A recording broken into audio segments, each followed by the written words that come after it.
Hello everyone, स्वागत है एक बार फिर से आप सभी दोस्तों का शिक्षा संकल्प के इस यूट्यूब प्लेटफॉर्म पर।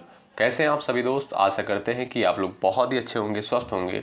साथियों, आप सभी को पता है डेली सुबह 11:30 बजे स्पेशल क्लास होती है और आज के इस स्पेशल सेशन में हम लोग टीचिंग एप्टीट्यूड के मोस्ट इंपॉर्टेंट क्वेश्चंस को डिस्कस करने वाले हैं, जो कि बीएड एंट्रेंस एग्जाम के लिए महत्वपूर्ण है। आप किसी भी स्टेट से उस स्टेट की यदि बीएड प्रवेश परीक्षा की तैयारी कर रहे हैं, इस क्लास को करना बिल्कुल मत भूलिएगा। दोस्तों, आज की ये क्लास जो है मैराथन क्लास है टीचिंग एप्टीट्यूड की। यहाँ पर 100 एमसीक्यू को कवर किए गए हैं और ये सभी प्रश्न जो दोस्तों सेलेक्टेड हैं, इंपॉर्टेंट है एग्जाम के पॉइंट ऑफ व्यू से। लास्ट में आप लोग ज़रूर बताइएगा कि आपने कितने सवालों को बिल्कुल राइट करने का प्रयास किया है। हर एक सवाल का आंसर देते हुए चलिएगा और अंत में आपसे एक सवाल पूछा जाएगा, उस सवाल का भी आंसर करिएगा। साथियों, इस सेशन की करने के लिए आपको जो है धैर्य की आवश्यकता होती है। यदि आप लोग धैर्य के साथ, पूरे पेशेंस के साथ बने रहेंगे, तभी आपको इस क्लास से हेल्प मिलेगी। आइए शुरुआत करते हैं और पहला सवाल आपकी स्क्रीन पर लग चुका है, सब लोग आंसर करें। अधिगम का सर्वोत्तम सिद्धांत कौन सा है जो सामाजिक सांस्कृतिक संदर्भ को प्राथमिकता देता है? व्यवहारवाद का सिद्धांत, संज्ञानात्मक सिद्धांत, सामाजिक निर्माणवाद का सिद्धांत, प्रेरणा सिद्धांत। सभी लोग प्रयास करें। सवाल नंबर फर्स्ट का राइट आंसर क्या हो जाएगा? अधिगम का सर्वोत्तम सिद्धांत कौन सा है जो सामाजिक सांस्कृतिक संदर्भ को प्राथमिकता देता है? जो भी साथी जा रहे हैं ऑप्शन नंबर सी पर, वो यहाँ पर बिल्कुल राइट हो जाएंगे। साथियों, याद रखिएगा, सामाजिक निर्माणवाद के अनुसार जो है अधिगम सामाजिक बातचीत, संस्कृति और सहयोग के माध्यम से होता है। वाइगोत्स्की इसके प्रमुख प्रवर्तक माने जाते हैं। ऑप्शन नंबर सी वाले साथी बिल्कुल राइट है। सवाल नंबर अगला देखिए, जोन ऑफ प्रॉक्सिमल डेवलपमेंट यानी जेडपीडी किस शिक्षाविद का सिद्धांत है? बताएं। यहाँ पर राइट आंसर क्या हो जाएगा? आप सभी दोस्त आंसर देने का प्रयास करें। जोन ऑफ प्रॉक्सिमल डेवलपमेंट यानी जेडपीडी किस शिक्षाविद का सिद्धांत है?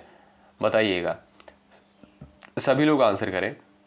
साथियों, याद रखें, इंपॉर्टेंट है। ऑप्शन नंबर बी आपका करेक्ट हो जाएगा। जेडपीडी यानी जोन ऑफ प्रॉक्सिमल डेवलपमेंट का सिद्धांत जो है वाइगोत्स्की के द्वारा दिया गया। ऑप्शन नंबर बी आपका यहाँ पर बिल्कुल राइट हो जाएगा। अगला सवाल देखें, निर्देशनात्मक यानी यहाँ पर कहता है आपसे डायरेक्टिव टीचिंग का मुख्य उद्देश्य क्या है? बताइए, निर्देशनात्मक शिक्षण या डायरेक्टिव टीचिंग का मुख्य उद्देश्य क्या होता है?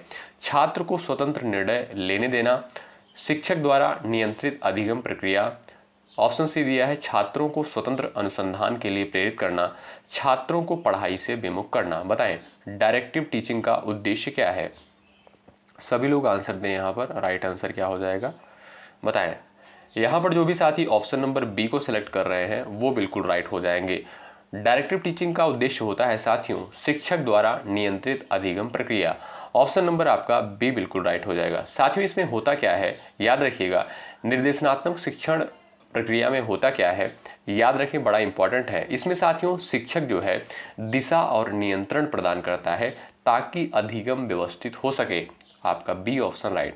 अच्छा, अधिगम का मतलब आप समझ ही रहे होंगे। अधिगम का मतलब दोस्तों होता है लर्निंग या जिसे आप कहते हो सीखना। ठीक है, अगला सवाल देखो भाई। सवाल नंबर 4 कहता है रचनावाद के अनुसार सीखना होता है निष्क्रियता द्वारा, सक्रिय भागीदारी और पूर्व अनुभवों के निर्माण द्वारा। ऑप्शन सी दिया है केवल कक्षा व्याख्यान द्वारा, अनुशासनात्मक दबाव द्वारा। बताएं, आपका राइट आंसर क्या हो जाएगा? आंसर करें सब लोग। चलिए भाई, रचनावाद के अनुसार सीखना होता है। बताएं, आपका करेक्ट आंसर यहाँ पर क्या हो जाएगा? यहाँ पर दोस्तों आपका जो बी ऑप्शन दिया है वो बिल्कुल सटीक आंसर हो जाएगा। ठीक है, रचनावाद के अनुसार सीखना जो है सक्रिय भागीदारी और पूर्व अनुभवों के निर्माण द्वारा होता है। आपका बी ऑप्शन जो है बिल्कुल राइट आंसर है। अगला सवाल देखिएगा, अधिगम के नकारात्मक स्थानांतरण का तात्पर्य क्या है? बताइए। चलिए, निगेटिव ट्रांसफर का तात्पर्य क्या है? पिछले अधिगम से नए अधिगम में बाधा आना, नए अधिगम का पूर्व ज्ञान पर निर्भर होना, दोनों का समान विकास, किसी प्रकार का स्थानांतरण न होना। सब लोग आंसर करें सवाल नंबर 5 का। चलिएगा, अधिगम में नकारात्मक स्थानांतरण का तात्पर्य क्या है? बताएं। चलिए, आप कहोगे सर यहाँ पर जो ए ऑप्शन दिया है वो बिल्कुल राइट है। अधिगम में नकारात्मक स्थानांतरण का तात्पर्य होता है पिछले अधिगम से नए अधिगम में बाधा आना। आपका ए ऑप्शन जो है साथियों ये बिल्कुल राइट हो जाएगा। साथियों याद रखें, पूर्व ज्ञान नए अधिगम को प्रभावित कर बाधा बनाता है, या कह सकते हो बनता है। ठीक है, पूर्व ज्ञान जो होता है, पूर्व ज्ञान नए अधिगम को प्रभावित कर बाधा बनता है, इसे नकारात्मक स्थानांतरण कहते हैं। आपका ए ऑप्शन बिल्कुल राइट है। अगला सवाल देखिएगा, किसी विशेष विषय वस्तु को छात्रों के स्तर के अनुसार विभाजित करने की प्रक्रिया क्या कहलाती है? बताइए, आंसर करिएगा। किसी विशेष विषय वस्तु को छात्रों के स्तर के अनुसार विभाजित करने की प्रक्रिया क्या कहलाती है? मूल्यांकन, स्कैफोल्डिंग, प्रेरणा, समीक्षा। सब लोग आंसर करें, राइट आंसर क्या हो जाएगा बताएं। चलिए, किसी विशेष विषय वस्तु को छात्रों के स्तर के अनुसार विभाजित करने की प्रक्रिया कहलाती है स्कैफोल्डिंग। ऑप्शन नंबर दोस्तों बी आपका यहाँ पर बिल्कुल राइट हो जाएगा। ठीक है साथियों, ये होता क्या है, यह जो है शिक्षार्थियों को कठिन कार्यों को सीखने में मदद करने की रणनीति है। आपका बी ऑप्शन राइट। अगला सवाल देखो भाई। अच्छा, एक बार सभी लोग सेशन को लाइक कर दे जो भी साथी क्लास में जुड़ चुके हैं। लाइक करने से दोस्तों आपका कोई पैसा कोई चार्ज नहीं लगता है, बिल्कुल फ्री है। ठीक है, तो इसलिए जो है लाइक की संख्या आप लोग बढ़ा दो। जो भी साथी चैनल पर नए हैं सब्सक्राइब करके बेल आइकन को अवश्य प्रेस कर लीजिएगा। आपके लिए मेहनत किया जा रहा है, आपके लिए बेहतर कंटेंट दिया जा रहा है, आपका कर्तव्य बनता है सेशन को लाइक करें ज़रूर, और यदि आप चैनल पर नए हैं सब्सक्राइब ज़रूर करें। इससे दोस्तों हमारा भी मोटिवेशन बढ़ता है, मनोबल बढ़ता है, आपके लिए बेहतर चीज़ें लाने का प्रयास करते हैं। सवाल नंबर 7, डिस्कवरी लर्निंग का प्रवर्तक कौन है? बताइए, महत्वपूर्ण सवाल है, आंसर कर सकते हो। यहाँ पर राइट आंसर क्या हो जाएगा बताएं। डिस्कवरी लर्निंग का प्रवर्तक किसे माना जाता है? बताएं। चलिएगा,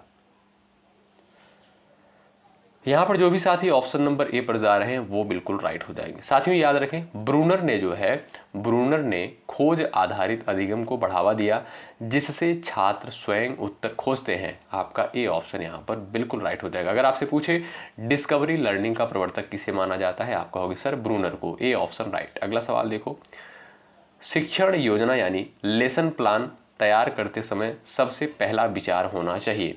छात्रों के पिछले ज्ञान का आकलन करना, शिक्षकों के अनुभव, विद्यालय का समय, प्रधानाचार्य की राय। बताइएगा, शिक्षण योजना तैयार करते समय पहला विचार क्या होना चाहिए एक शिक्षक के अंदर? बताइएगा, सभी लोग प्रयास करें, राइट आंसर क्या हो जाएगा? आंसर करें सभी लोग। चलिए, यहाँ पर जो भी साथी ऑप्शन नंबर ए को सिलेक्ट कर रहे हैं वो यहाँ पर बिल्कुल राइट हो जाएंगे। साथियों ध्यान रखें, छात्रों के पिछले ज्ञान का आकलन, ठीक है, यह सुनिश्चित करता है कि नई जानकारी छात्र के स्तर के अनुसार हो। आपका ए ऑप्शन जो दिया है ये आपका बिल्कुल राइट। अगला सवाल देखो, शिक्षा में ब्लूम का वर्गीकरण यानी ब्लूम्स टैक्सोनॉमी किस पर केंद्रित है? सामाजिक व्यवहार पर, संज्ञानात्मक कौशलों के विकास पर, आर्थिक विकास पर, खेल कूद गतिविधियों पर। बताएं, ब्लूम्स टैक्सोनॉमी किस पर केंद्रित है? सब लोग आंसर करें, यहां पर राइट आंसर आपका क्या हो जाएगा बताएं। सभी लोग आंसर करें, इंपॉर्टेंट सवाल है। ब्लूम का वर्गीकरण या ब्लूम्स टैक्सोनॉमी किस पर केंद्रित होता है? बताएं, आपका राइट आंसर क्या हो जाएगा? बी ऑप्शन बिल्कुल राइट है, संज्ञानात्मक कौशलों के विकास पर। ठीक है, ब्लूम का वर्गीकरण जो है संज्ञानात्मक कौशलों के विकास पर निर्भर करता है। आपका यहां पर बी बिल्कुल राइट होगा। अगला सवाल देखिएगा, फॉर्मेटिव मूल्यांकन का मुख्य उद्देश्य क्या है? बताएं। चलिएगा, फॉर्मेटिव असेसमेंट का मुख्य उद्देश्य क्या है? आंसर कर सकते हो। चलिए, छात्रों को अंक देना, अधिगम प्रक्रिया के दौरान छात्रों को सुधार हेतु प्रतिक्रिया देना, फाइनल परीक्षा लेना, छात्रों को प्रमोट करना। बताएं, फॉर्मेटिव मूल्यांकन का उद्देश्य क्या होता है? आप कहोगे सर जो बी ऑप्शन दिया है वो बिल्कुल राइट है। ठीक है, फॉर्मेटिव मूल्यांकन यानी फॉर्मेटिव असेसमेंट का मुख्य उद्देश्य होता है अधिगम प्रक्रिया के दौरान छात्रों को सुधार हेतु प्रतिक्रिया देना। आपका बी ऑप्शन बिल्कुल राइट। आइए आगे बढ़ते हैं और सवाल नंबर 11 देखते हैं। चलिए भाई, लाइक की संख्या बढ़ती रहनी चाहिए, उसमें कोई कमी नहीं होनी चाहिए।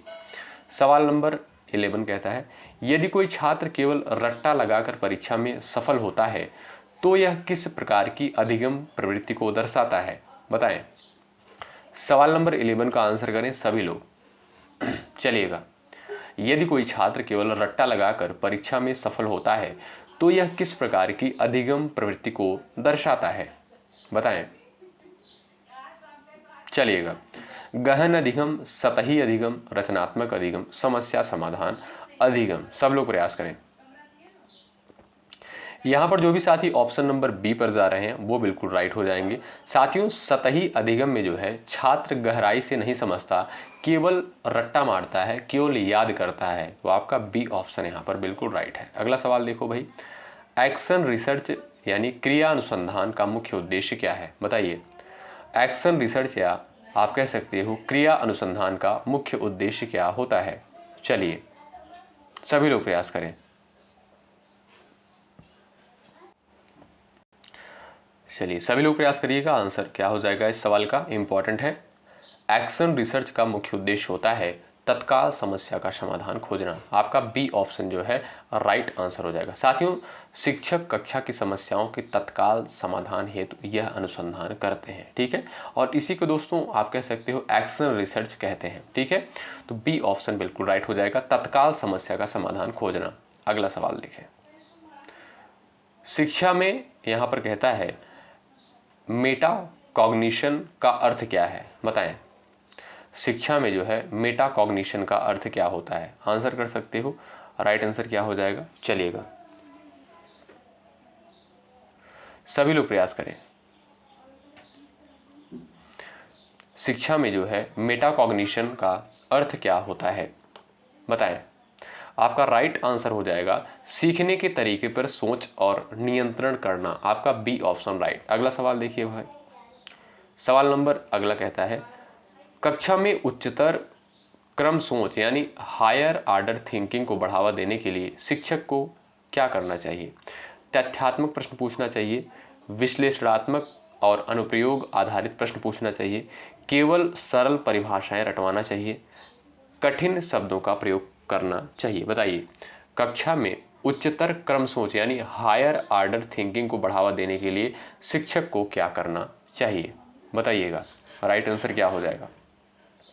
चलिए साथियों, हायर ऑर्डर थिंकिंग को बढ़ावा देने के लिए शिक्षक को जो है विश्लेषणात्मक और अनुप्रयोग आधारित प्रश्न पूछना चाहिए। आपका बी ऑप्शन जो है यहाँ पर बिल्कुल राइट हो जाएगा। दोस्तों, अंत में जो है अपना नाम और स्कोर आप लोग आज जरूर बताइएगा कि आपने कितने सवालों को बिल्कुल राइट किया है। और ये क्लास जो है अपने सभी दोस्तों के पास आप लोग शेयर कर दो। जब छात्र अपने अधिगम का स्वयं मूल्यांकन करते हैं तो इसे क्या कहते हैं? बताइए। जब छात्र जो है अपने अधिगम का मतलब आप समझ रहे हो ना, ध्यान रखिएगा। अधिगम का मतलब दोस्तों सीखना या लर्निंग होता है। इसको आप लोग नोट कर लीजिए, की पॉइंट है। चलिए सभी लोग बताएं, जब छात्र अपने अधिगम का स्वयं मूल्यांकन करते हैं तो इसे क्या कहा जाता है? प्रयास करें। बाह्य मूल्यांकन, स्व मूल्यांकन यानी सेल्फ असेसमेंट, सहपाठी मूल्यांकन, संकलित मूल्यांकन। 4 ऑप्शन आपके सामने दे दिए गए हैं। सभी लोग आंसर छाप दो कमेंट बॉक्स में। चलिए, और भाई क्लास में आप लोग बातें कम किया करिएगा, ठीक है। बहुत सारे स्टूडेंट की शिकायत आती है, सर जो रिकॉर्डेड क्लास आप प्रोवाइड करते हो उसमें बहुत सारे स्टूडेंट बात करते हैं। देखिए, बात मत करिए। एग्ज़ाम डेट जो है नज़दीक आ रही है, मेहनत के साथ आप लोग तैयारी में लगे रहिए, ठीक है। हमारा भी प्रयास आपके यहाँ पर जो है पूरा प्रयास किया जा रहा है बेहतर चीज़ें प्रोवाइड करने के लिए। आपके ऊपर निर्भर करता है, आप लोग भी अपनी तरफ से पूरी मेहनत करिए, अपना 100% ज़रूर दीजिए। समय कम है, सोना जो है आप लोग कम कर दीजिए दोपहर में, ठीक है। जब छात्र अपने अधिगम का स्वयं मूल्यांकन करते हैं तो इसे क्या कहा जाता है? स्व मूल्यांकन यानी सेल्फ असेसमेंट। ऑप्शन नंबर यहाँ पर बी बिल्कुल राइट होगा। अगला सवाल देखो भाई, अधिगम सिद्धांतों में जो है क्लासिकल कंडीशनिंग किसने प्रतिपादित किया? बताइएगा। सभी लोग प्रयास करें। Skinner, Pavlov, Thorndike, Bruner. अधिगम सिद्धांतों में यानी सीखने के सिद्धांतों में क्लासिकल कंडीशनिंग किसने प्रतिपादित किया? प्रयास करें आंसर देने के लिए। राइट आंसर क्या हो जाएगा? बताएं। बताएं। यहां पर दोस्तों आपका राइट आंसर हो जाएगा ऑप्शन नंबर बी, ठीक है। क्लासिकल कंडीशनिंग किसने प्रतिपादित किया? पावलाव ने। बी ऑप्शन राइट हो जाएगा। अगला क्वेश्चन यहां पर कहता है, सवाल नंबर नेक्स्ट कहता है, शिक्षा में ब्रेन स्टॉर्मिंग तकनीक का उद्देश्य क्या है? रचनात्मक विचार उत्पन्न करना, छात्रों को थकाना, प्रतियोगिता बढ़ाना, अनुशासनात्मक गतिविधियां करना। बताएं। शिक्षा में ब्रेन स्टॉर्मिंग तकनीक का उद्देश्य क्या होता है? बताएं। चलिए सभी लोग प्रयास करें। यहाँ पर जो भी साथी जा रहे हैं ऑप्शन नंबर ए पर वो बिल्कुल राइट है, रचनात्मक विचार उत्पन्न करना। ठीक है, शिक्षा में ब्रेन स्टॉर्मिंग तकनीक का उद्देश्य होता है रचनात्मक विचार उत्पन्न करना। ए ऑप्शन आपका दोस्तों यहाँ पर बिल्कुल राइट हो जाएगा। अगला सवाल, कौन सा मूल्यांकन छात्रों के वास्तविक जीवन स्थितियों में ज्ञान के अनुप्रयोग पर बल देता है? पारंपरिक मूल्यांकन, वैकल्पिक मूल्यांकन, केवल लिखित परीक्षा, मौखिक परीक्षा? बताएं राइट आंसर क्या है, सभी लोग आंसर करें। चलिए प्रयास करें। कौन सा मूल्यांकन छात्रों के वास्तविक जीवन स्थितियों में ज्ञान के अनुप्रयोग पर बल देता है? आपका राइट आंसर हो जाएगा बी ऑप्शन। जो भी साथी बी को सिलेक्ट कर रहे हैं वो बिल्कुल राइट है, वैकल्पिक मूल्यांकन यानी अल्टरनेटिव असेसमेंट। आपका बी ऑप्शन राइट हो जाएगा। यह साथियों दोस्तों है, आप समझ सकते हो, यह जो है जीवन में व्यवहारिक दक्षताओं को मापता है, न कि केवल रटंत ज्ञान को मापना। ठीक है, इसका उद्देश्य ये नहीं होता है कि रटंत ज्ञान को मापे, इसका उद्देश्य होता है व्यवहारिक दक्षताओं को मापना। ठीक है, तो आपका बी ऑप्शन राइट। अगला सवाल देखिएगा, प्रभावी शिक्षण के लिए शिक्षक को सबसे पहले क्या समझना चाहिए? बताएं। प्रभावी शिक्षण के लिए जो है यानी प्रभावी यानी इफेक्टिव टीचिंग के लिए जो है शिक्षक को सबसे पहले क्या समझना चाहिए? छात्रों की सीखने की शैलियाँ और आवश्यकताएं, परीक्षा का पैटर्न, विद्यालय का नियम, पाठ्य पुस्तक की लंबाई? बताएं। चलिए, प्रभावी शिक्षण के लिए शिक्षक को सबसे पहले क्या समझना चाहिए? चलिए, पाठ्य पुस्तक की लंबाई, ये तो गलत बात है भाई, पाठ्य पुस्तक की लंबाई थोड़ी ना कोई चेक करेगा। विद्यालय का नियम, ये भी नहीं हो सकता है, सटीक आंसर तो नहीं है। परीक्षा का पैटर्न, ये भी नहीं है। छात्रों की सीखने की शैलियाँ और आवश्यकताएं, ऑप्शन नंबर आपका यहाँ पर ए बिल्कुल राइट हो जाएगा। प्रभावी शिक्षण के लिए दोस्तों यानी इफेक्टिव टीचिंग के लिए शिक्षक को सबसे पहले जो है छात्रों की सीखने की शैलियाँ और आवश्यकताओं को समझना चाहिए। ऑप्शन नंबर ए बिल्कुल राइट। अगला सवाल, प्रॉब्लम बेस्ड लर्निंग यानी पीबीएल में छात्रों से अपेक्षा की जाती है कि वे उत्तर रटें, समस्या का समाधान स्वयं खोजें, केवल व्याख्यान सुने, नोट से याद करें? बताएं। प्रॉब्लम बेस्ड लर्निंग यानी पीबीएल में छात्रों से अपेक्षा की जाती है कि वे, यहाँ पर 4 ऑप्शंस दिए गए हैं, आंसर छापो सब लोग। चलिए, सिंपल सा क्वेश्चन है, सभी का आंसर आना चाहिए। यहाँ पर जो भी साथी जा रहे हैं ऑप्शन नंबर बी पर वो बिल्कुल राइट हो जाएंगे। समस्या का समाधान जो है स्वयं खोजें यानी पीबीएल में छात्रों से अपेक्षा की जाती है कि वे जो है समस्या का समाधान स्वयं सर्च करें, खुद से सर्च करें, खुद से खोजें। B option right. अगला सवाल देखो भाई, ये क्लास दोस्तों आपको कैसी लगती है एक बार कमेंट बॉक्स में अपना रिव्यू लास्ट में ज़रूर बताइएगा। शिक्षण में ऑडियो विजुअल सामग्री का प्रयोग किस लिए किया जाता है? बताइए, सब लोग आंसर करें। चलिए, शिक्षण में जो है ऑडियो विजुअल सामग्री का प्रयोग किस लिए किया जाता है? समय बचाने के लिए, शिक्षण को रुचिकर बनाने के लिए, छात्रों को व्यस्त रखने के लिए, परीक्षा आसान बनाने के लिए? चलो भाई छाप दो सब लोग आंसर, महत्वपूर्ण सवाल है। चलिए, शिक्षण में ऑडियो विजुअल सामग्री का प्रयोग किस लिए किया जाता है? बताएं, प्रयास करें। शिक्षण को रुचिकर बनाने के लिए, बिल्कुल बेसिक सा क्वेश्चन है, बी ऑप्शन आपका राइट हो जाएगा। अगला सवाल देखें, सवाल नंबर नेक्स्ट, एक अच्छे शिक्षक के लिए सबसे ज़रूरी गुण कौन सा है? बताइए, एक अच्छे शिक्षक के लिए सबसे ज़रूरी गुण कौन सा है? सब लोग प्रयास करें। यहाँ पर राइट आंसर क्या हो जाएगा? कठोरता, सहानुभूति और धैर्य, डराना, तेज आवाज़ में बोलना।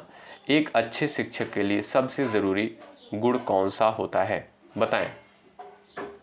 यहाँ पर देखिएगा दोस्तों, आपका जो बी ऑप्शन है वो बिल्कुल राइट हो जाएगा, सहानुभूति और धैर्य। बी ऑप्शन आपका यहाँ पर बिल्कुल राइट हो जाएगा। साथियों, ज़्यादातर होता क्या है टीचिंग एप्टीट्यूड के क्वेश्चन में, इसमें जो आपका पॉजिटिव कह सकते हो, जो सकारात्मक ऑप्शन होता है, जो सकारात्मक विकल्प होता है, वही आपका ज़्यादातर सही होता है। तो आप लोग ध्यान से पढ़िए, क्वेश्चन को देखिएगा। टीचिंग एप्टीट्यूड के क्वेश्चन को सॉल्व करने के लिए आपको जो है क्वेश्चन को ध्यान से पढ़ना है, कम से कम 2 बार पढ़िए, 3 बार पढ़ लीजिए, ठीक है, तब आप सॉल्व करेंगे, तब आपको चीज़ें बिल्कुल क्लियर हो जाएंगी। अगर ये क्लास आपको एक बार में नहीं समझ में आ रही है, 2 से 3 बार इस क्लास को देख लीजिएगा। 100 क्वेश्चन कवर किया गया है, आसानी से आप लोग 2x पर लगाकर स्पीड में बढ़ाकर देख लीजिएगा। सवाल नंबर अगला देखिए, यदि कोई छात्र लगातार प्रश्न पूछता है तो वह शिक्षक को क्या करना चाहिए? बताएं। यदि कोई छात्र जो है लगातार प्रश्न पूछ रहा हो तो शिक्षक को क्या करना चाहिए? बताइए। मान लीजिए आप शिक्षक बन गए हैं और आपसे जो है क्लास में स्टूडेंट सवाल पूछते हैं, तो आप क्या करोगे? बताओ। उसे डांटना चाहिए? क्या आप उसे डांटोगे? ये तो भाई नेगेटिव है, नहीं होगा, बिल्कुल गलत बात है भाई, डांटेंगे थोड़ी ना आप। और अगला पॉइंट यहाँ पर देखिएगा क्या कहता है, जिसकी जिज्ञासा, यहाँ पर कहता है उसकी जिज्ञासा को प्रोत्साहित करना चाहिए और उसे अनदेखा करना चाहिए, उसे कक्षा से बाहर भेज देना चाहिए। अब बताइए इसमें पॉजिटिव ऑप्शन आपका कौन सा है, यानी सकारात्मक ऑप्शन आपका कौन सा है? आप कहोगे सर जो बी ऑप्शन दिया है, उसकी जिज्ञासा को प्रोत्साहित करना चाहिए, ये आपका पॉजिटिव रिस्पॉन्स है, आपका बी ऑप्शन बिल्कुल राइट हो जाएगा। ठीक है भाई, अगला सवाल देख लो। सवाल नंबर नेक्स्ट कहता है, जब एक शिक्षक विभिन्न छात्रों की विभिन्न क्षमताओं का अध्ययन करता है तो वह किस प्रकार का शिक्षण कर रहा है? बताइए। सब लोग आंसर कर दो फटाफट। चलिए लाइक की संख्या बढ़ाते चलो भाई आप लोग, ठीक है। आपके लिए यार इतना बेहतर चीज़ें जो है प्रोवाइड की जा रही है, इतने बेहतर कंटेंट दिए जा रहे हैं, आपका कर्तव्य बनता है सेशन को ज़रूर लाइक करें। फैन कूलर सब कुछ ऑफ करके जो है इतनी गर्मी में आपको सारी चीज़ें दी जा रही हैं, तो आप लोग भाई सेशन को ज़रूर शेयर करें और लाइक करें, और जो भी साथी चैनल पर नए हैं सब्सक्राइब ज़रूर करें भाई। चलिए यहाँ पर जो भी साथी जा रहे हैं ऑप्शन नंबर बी पर, वो बिल्कुल राइट हो जाएंगे। ठीक है भाई, आप कह सकते हो विविधीकृत शिक्षण, यानी जब एक शिक्षक विभिन्न छात्रों की विभिन्न क्षमताओं का ध्यान रखता है तो वह किस प्रकार का शिक्षण कर रहा है? विविधीकृत शिक्षण, ऑप्शन नंबर बी आपका राइट। अगला सवाल देखो भाई, विद्यार्थियों में आलोचनात्मक सोच विकसित करने के लिए सबसे उपयुक्त तरीका क्या हो सकता है? सीधे उत्तर देना, समस्याओं पर चर्चा कराना, ऑप्शन सी दिया केवल व्याख्यान देना, रट्टा लगवाना। बताइए, सब लोग प्रयास करें, बताइए करेक्ट आंसर आपका क्या हो जाएगा? विद्यार्थियों में आलोचनात्मक सोच विकसित करने के लिए सबसे उपयुक्त तरीका क्या होता है? बताएं। चलिए, समस्याओं पर चर्चा कराना, ऑप्शन नंबर आपका दोस्तों बी यहाँ पर बिल्कुल राइट हो जाएगा। बी ऑप्शन वाले साथी यहाँ पर करेक्ट हो जाएंगे। अगला सवाल देखिए, यदि कक्षा में किसी छात्र का व्यवहार अनुचित हो तो शिक्षक को सबसे पहले क्या करना चाहिए? बताइए। यदि कक्षा में जो है किसी छात्र का व्यवहार अनुचित हो तो शिक्षक को सबसे पहले क्या करना चाहिए? सब लोग आंसर करें, प्रयास करें आंसर देने के लिए। आपका राइट आंसर क्या हो जाएगा बताएं। चलिए, यदि कक्षा में किसी छात्र का व्यवहार अनुचित हो तो शिक्षक को सबसे पहले क्या करना चाहिए? उसे कक्षा से बाहर निकाल देना चाहिए। गलत बात है भाई, शांतिपूर्वक कारण जानने की कोशिश करनी चाहिए। जी हाँ, बिल्कुल ये आपका राइट है। अगर कोई स्टूडेंट है, उसका व्यवहार जो है क्लास में कक्षा में अनुचित है, तो शिक्षक को क्या करना चाहिए? शांतिपूर्वक, यहाँ पर कह सकते हो शांतिपूर्वक कारण जानने की कोशिश करनी चाहिए। ठीक है, यानी वो जो है इस तरीके से जो है अनुचित व्यवहार क्यों कर रहा है, उसको जो है समझने की कोशिश करनी चाहिए एक छात्र को। ठीक है, आपका बी ऑप्शन राइट है। अगला सवाल देख लो भाई, अधिगम सैद्धांतिक रूप से किससे संबंधित है? बताइए। चलिए, अधिगम यानी लर्निंग जो है, यानी सीखना, सैद्धांतिक रूप से किससे संबंधित है? व्यवहार परिवर्तन से, केवल सूचना स्मरण से, लिखित परीक्षा से, और यहाँ पर दिया है ऑप्शन यहाँ पर डी दिया है मौखिक अभ्यास से। बताएं आपका राइट आंसर क्या होगा, आंसर करें। चलिए, अधिगम सैद्धांतिक रूप से किससे संबंधित होता है? बताएं। व्यवहार परिवर्तन से। आपका दोस्तों ए ऑप्शन जो दिया है ये आपका बिल्कुल राइट आंसर हो जाएगा। ठीक है भाई, सही अधिगम में व्यक्ति का व्यवहार या प्रतिक्रिया बदलती है। आपका ए ऑप्शन राइट। अगला सवाल देखो भाई, बच्चों को नैतिक शिक्षा देना किस श्रेणी में आता है? संज्ञानात्मक विकास, संवेगात्मक विकास, क्रियात्मक विकास, बौद्धिक विकास। बताएं, बच्चों को नैतिक शिक्षा देना किस श्रेणी में आता है? चलो आंसर करो, सभी लोग प्रयास करें।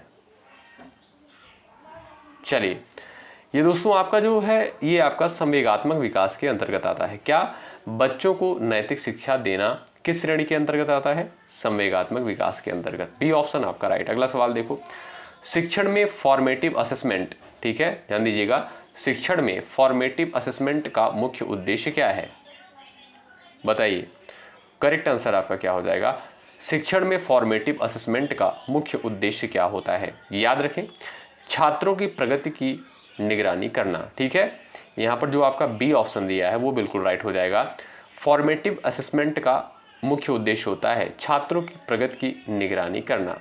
बी ऑप्शन वाले साथी यहाँ पर बिल्कुल राइट हो जाएंगे। साथियों, यह छात्रों के अधिगम को समय समय पर जांचने और सुधारने का उपाय होता है। ठीक है, अगला सवाल, इसलिए भाई निगरानी आवश्यक हो जाता है। अगला सवाल देख लो, कौन सा वाक्य शिक्षण के बारे में सही है? बताइए शिक्षण के बारे में कौन सा वाक्य जो है सही है? केवल शिक्षक का बोलना शिक्षण है, शिक्षण एक संवाद प्रक्रिया है, शिक्षण केवल कक्षा तक सीमित है, शिक्षण में सजा अनिवार्य है। चलिए बताएं, 4 ऑप्शंस आपके सामने दिए गए, आंसर कर सकते हो। शिक्षण के बारे में सही वाक्य बताइए। यहाँ पर आपका राइट आंसर क्या हो जाएगा, आंसर करें। चलिए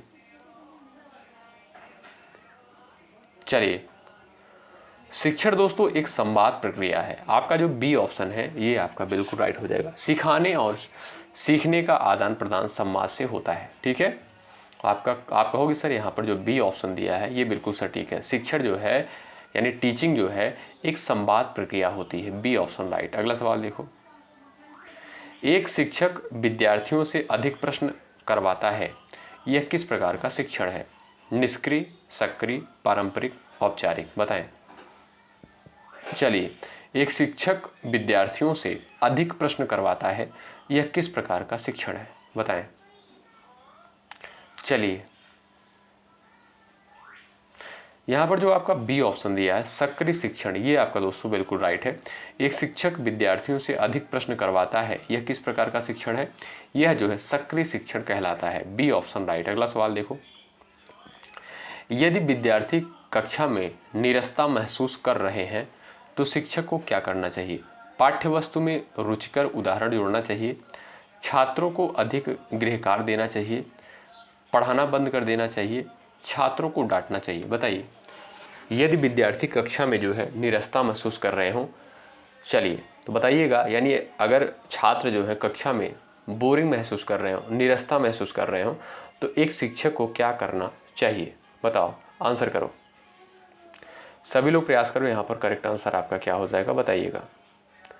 सभी का आंसर आना चाहिए इस सवाल के लिए, इंपॉर्टेंट क्वेश्चन है, एग्जाम के पॉइंट ऑफ व्यू से बताएं। क्वेश्चन को ध्यान से देखें और पढ़ें और आंसर देने का प्रयास करें। वैसे तो बेसिक क्वेश्चन आंसर कर सकते हो आप लोग, बहुत होशियार हो भाई। चलिए, यदि विद्यार्थी कक्षा में नीरसता महसूस कर रहे हैं तो शिक्षक को क्या करना चाहिए? आप कहोगे सर पाठ्य वस्तु में रुचिकर उदाहरण जोड़ देना चाहिए, यानी कोई छात्र अगर नहीं समझ रहा है उसे जो है एग्जाम्पल को देकर, यानी उदाहरण को देकर उसके द्वारा जो है समझाना चाहिए। आपका ये ऑप्शन राइट हो जाएगा। अगला सवाल देख लो, निम्न में से कौन सा शिक्षक का सहायक गुण है? बताइए शिक्षक का जो है सहायक गुण कौन सा है, बताओ। चलिए प्रयास करें। यहां पर जो साथियों आपका बी ऑप्शन दिया है सहिष्णुता, ऑप्शन नंबर बी आपका राइट हो जाएगा। निम्न में से कौन सा शिक्षक का सहायक गुण है? सहिष्णुता। अच्छा, सहिष्णुता का अर्थ क्या होता है दोस्तों? सहन करना। क्या? सहन करना इसका अर्थ होता है। ठीक है, तो आपका बी ऑप्शन जो है ये बिल्कुल सटीक है। अगला सवाल देख लो, सीखने का सिद्धांत लर्निंग थ्योरी मुख्यतः क्या बताता है? अध्ययन की कठिनाइयाँ, पढ़ाई के तरीके, अध्ययन और व्यवहार परिवर्तन की प्रक्रिया, ऑप्शन डी दिया है परीक्षा की तैयारी। बताइए राइट आंसर क्या हो जाएगा? सीखने का सिद्धांत लर्निंग थ्योरी मुख्यतः क्या बताता है? चलिए आंसर करें। सीखने का सिद्धांत जो है मुख्यतः क्या बताता है?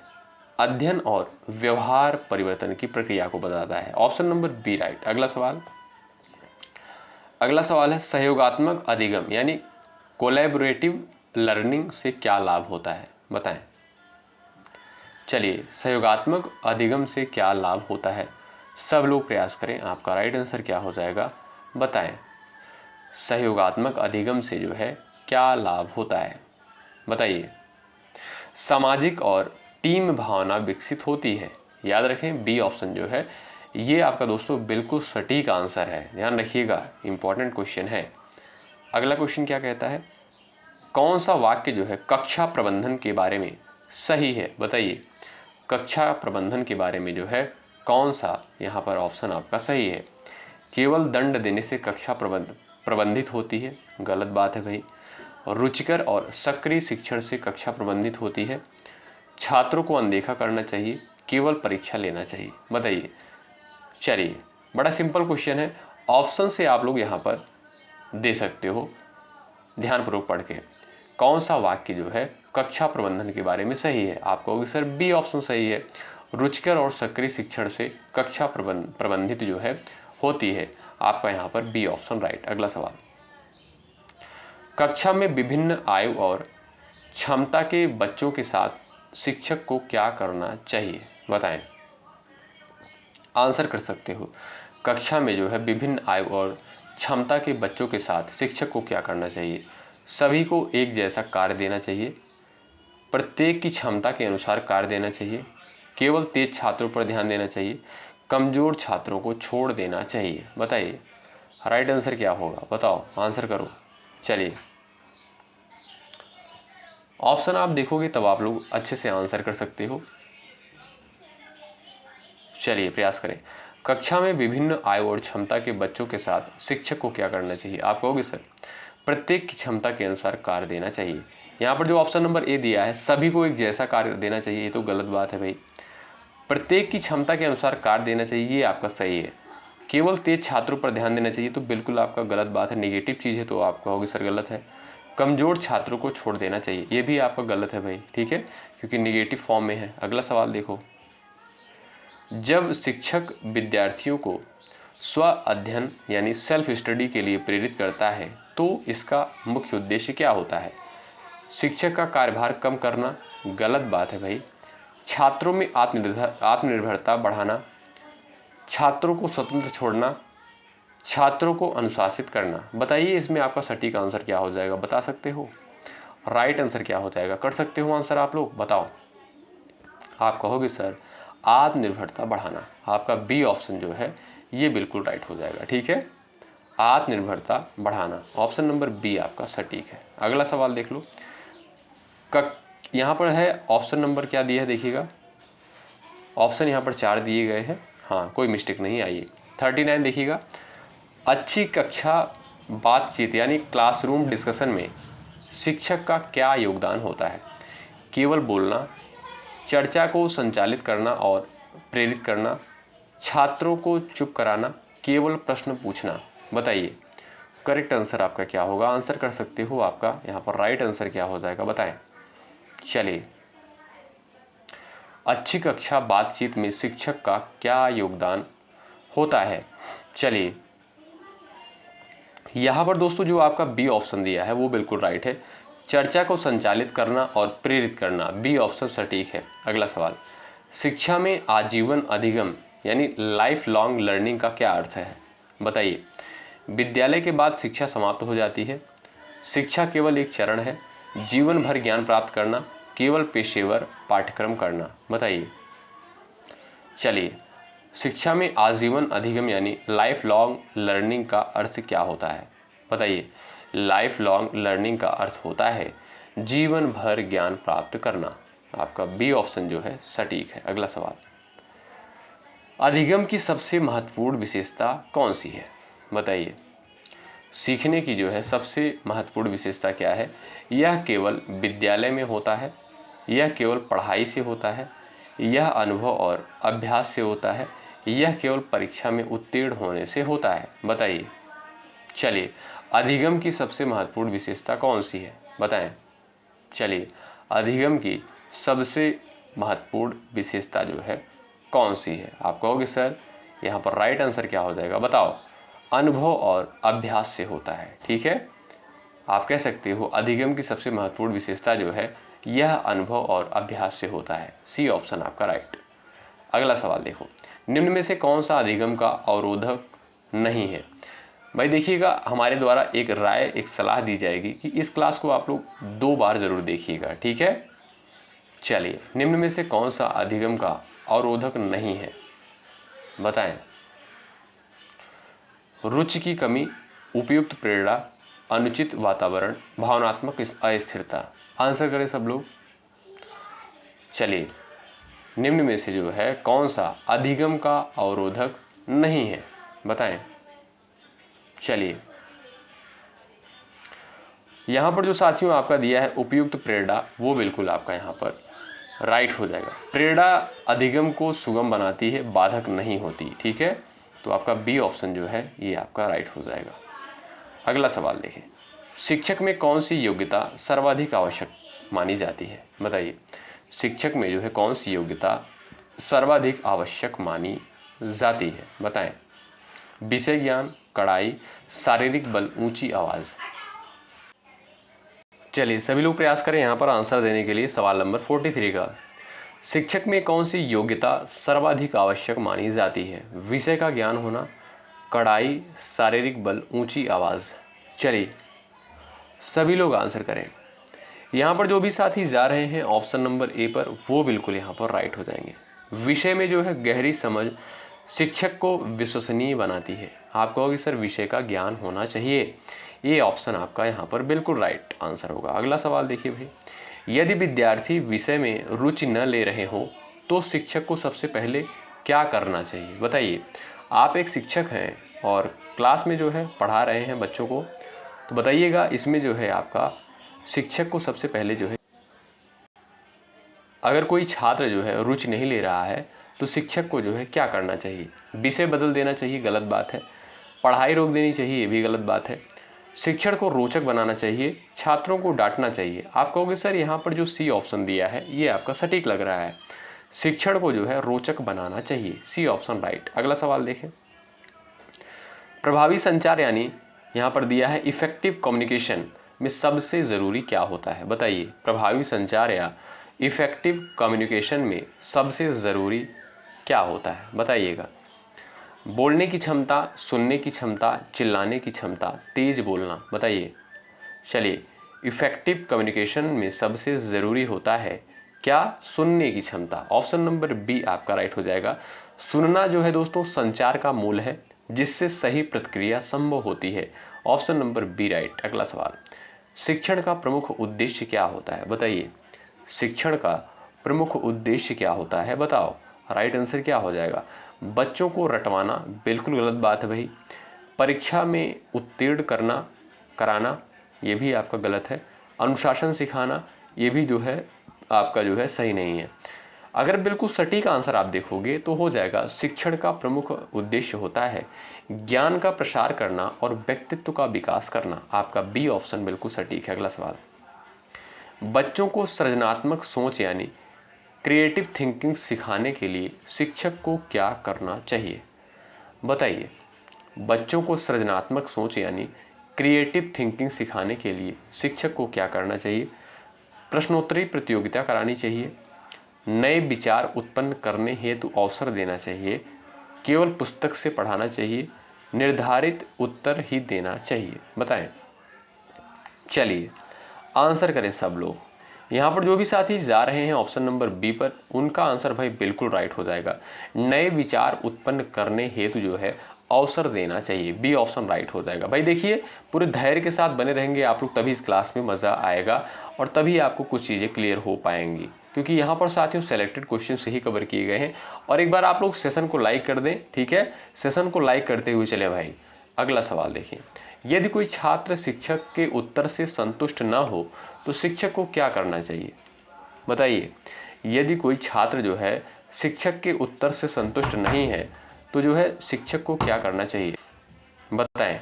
उसे चुप रहने को कहना चाहिए, गलत है भाई, निगेटिव है। हमने पहले ही आपको बताया, जो ऑप्शन जो है निगेटिव होता है उसको तुरंत आप लोग गलत कर दीजिए, एलिमिनेट कर दीजिए।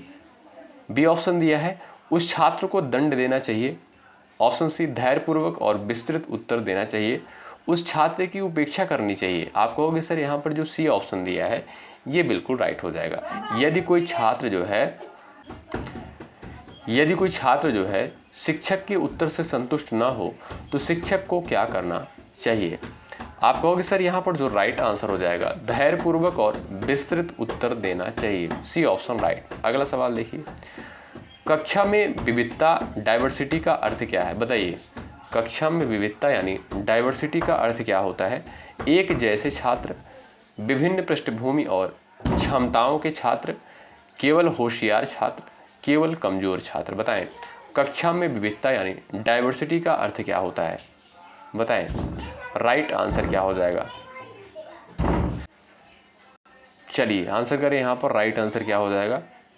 चलिए सभी लोग बताएं, कक्षा में विविधता यानी डाइवर्सिटी का अर्थ क्या होता है? आप कहोगे सर बी ऑप्शन जो दिया है ये आपका राइट है, विभिन्न पृष्ठभूमि और क्षमताओं के छात्र। ऑप्शन नंबर आपका यहाँ पर बी बिल्कुल करेक्ट है।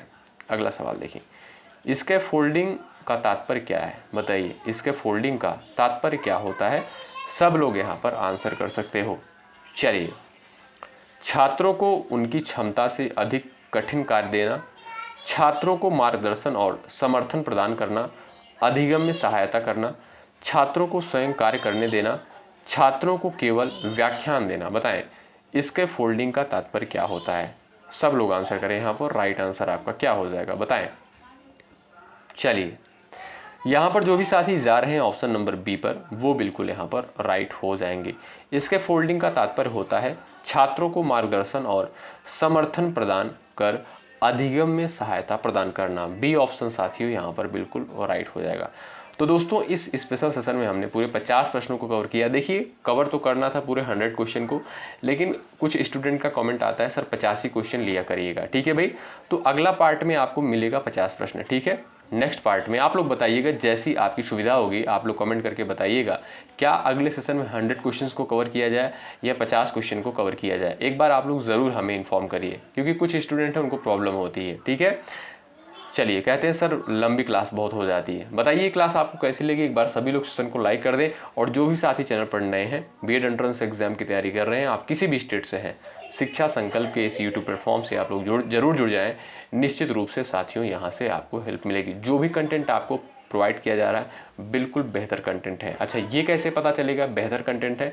आप लोग पिछले वर्ष का प्रश्न पत्र देख लीजिए, पिछले वर्षों में जो क्वेश्चन पूछे गए हैं उसको देख लीजिए, आपको चीज़ें क्लियर हो जाएंगी। सीधी बात है। ठीक है, तो चलिए भाई, मिलते हैं आपसे नेक्स्ट क्लास में। तब तक के लिए बाय बाय, टेक केयर। मेहनत के साथ इसी तरीके से तैयारी में लगे रहें। और मैं आपसे फिर से कह रहा हूँ, रीजनिंग सब्जेक्ट पर फोकस करते रहिएगा, क्योंकि हमारे द्वारा जो है रीजनिंग की क्लास नहीं प्रोवाइड की जा रही है। कारण हमने आपको पहले ही बता दिया था कि उसके लिए और सारी चीज़ों की आवश्यकता होती है, वो सुविधाएं अभी हमारे पास उपलब्ध नहीं है, इसलिए सारी चीज़ें मैनेज करना थोड़ा सा मुश्किल हो गया है। ठीक है, आप लोग रीजनिंग भी पढ़ते रहें, सॉल्व करते रहें क्वेश्चन को। जितना क्वेश्चन लगाएंगे उतना बढ़िया रीजनिंग की तैयारी आपकी हो जाएगी। ठीक है, डेली बेसिस पर कम से कम 100 क्वेश्चन लगाइए, वो भी मिक्स क्वेश्चन, यानी हर टॉपिक के क्वेश्चन हो उसमें। ठीक, चलिए मिलते हैं आपसे नेक्स्ट सेशन में। तब तक के लिए बाय बाय, टेक केयर। मेहनत के साथ तैयारी में साथियों लगे रहें। ये क्लास आपको कैसी लगी आप लोग ज़रूर बताएं। बहुत सारे साथी पूछ रहे थे सर आपका नाम क्या है। भाई, हमारा नाम विशाल द्विवेदी है। और कहाँ से ये भी पूछ रहे थे, भाई हम उत्तर प्रदेश से हैं। ठीक है, उत्तर प्रदेश के सुल्तानपुर जिले से। चलिए, शुक्रिया। जय हिंद, जय भारत।